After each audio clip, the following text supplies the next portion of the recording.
Hello friends, today we will learn to make the TLM, which will make thousands of spellings with a simple TLM. So for that we have to make 5 circles with radius 10 centimeter, 8 centimeter, 6, 5 and 4 centimeter. So like this.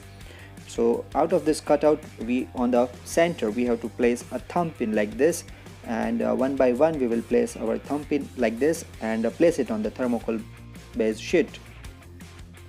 Now friends, what we are going to do is that I'm going to place 360 degree of projector in the center, and over there at every 20 degrees I'm going to put dots like this. So about 18 total 18 dots I'm going to get. Now let's join the opposite dots so that we will get parts like this.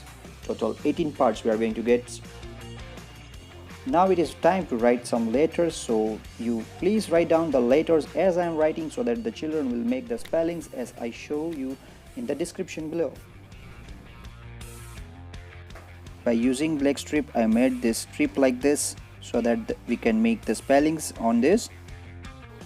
So this much for today's guys. If you like this video, then please like, subscribe my channel, because I regularly put this kind of videos, and share with your teacher friends at least so that they will learn and they will grow. See you in the next learning session. Till then, keep learning, keep growing.